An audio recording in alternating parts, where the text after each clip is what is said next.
सीधे चलता हूं सबसे पहले प्रोफेसर अरुण कुमार जी के पास। प्रोफेसर साहब, सबसे पहले मैं आपसे यह समझना चाहता हूं कि कितना अंतर है, हम कितनों को खिला पाते हैं, कितनों के लिए खाना है, कितनों के लिए संसाधन, और हम कितने पैदा कर देते हैं, कितनी डिस्पैरिटी है, इसको आप समझा सकते हैं अपने आंकड़ों के आधार पर?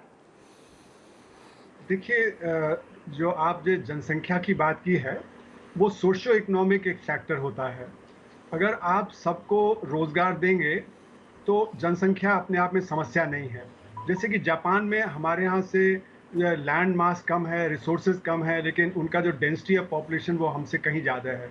साउथ कोरिया में भी ज़्यादा है, लेकिन वो सब हाथ को काम देते हैं और प्रोडक्टिव काम देते हैं। तो अगर आप हर एक व्यक्ति को प्रोडक्टिव काम देंगे, तो वो दूसरों के लिए भी पैदा करेगा, वो बोझ नहीं बनेगा। अगर आप प्रोडक्टिव काम नहीं देंगे, तो वो बोझ बन जाएगा समाज पे।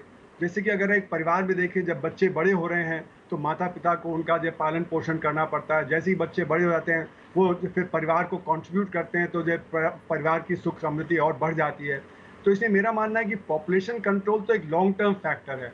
अभी शॉर्ट टर्म में हमको देखना है कि उनको शिक्षा हम सही दे पाते हैं या नहीं दे पाते हैं, उनको हम रोज़गार सही दे पाते हैं या नहीं दे पाते हैं। और सबसे ज़्यादा जो कमी आई है पिछले सालों में, वो रोज़गार में आई है। और हमारी शिक्षा, जैसे कि annual survey of education report बताता है कि गाँव में 5वीं जमात के बच्चे दूसरी जमात की लिखाई नहीं कर पाते, पढ़ाई नहीं कर पाते, और फिर वो ड्रॉप आउट कर जाते हैं। उनको कभी कोई अच्छी नौकरी नहीं मिलेगी, वो गरीबी रहेंगे और वो समाज पे फिर बोझ बने रहेंगे। तो इसलिए मेरा मानना है कि सबसे ज़्यादा हमें ध्यान इस समय देना है शिक्षा पे। सबको, सब बच्चों को अच्छी शिक्षा मिले, और रोज़गार, जो रोज़गार प्रोडक्टिव हो, वो जिस समाज में बर्डन ना बने। तो ये प्रोडक्टिव रोज़गार पैदा करने के लिए हमें क्या-क्या करना है, इसके लिए हमें टेक्नोलॉजी की तरफ ध्यान देना पड़ेगा, हमारे टैक्सेशन पे ध्यान देना पड़ेगा, हमारे डेवलपमेंट पैराडाइम पे ध्यान देना पड़ेगा। हमारे यहाँ जो आज जो सिर्फ़ 6% जो बच्चे हैं, उनको जो संगठित क्षेत्र में रोज़गार मिलता है, जहाँ पे अच्छी खासी तनख्वाह मिलती है। बाकी 94% हैं, उनको असंगठित क्षेत्र में जाना पड़ता है, वहाँ पे जो रोज़गार भी कम है, वहाँ पे जो एक तरह से कहा जाए जिसको कि रेज़िडुअल है वो।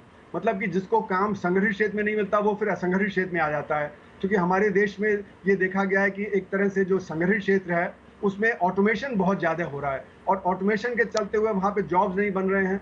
तो इसीलिए सिर्फ़ जो देश का 6% जो वर्कफ़ोर्स है, वो जो ऑर्गेनाइज़ सेक्टर में काम करता है, जिसकी तनख्वाह ठीक-ठाक है।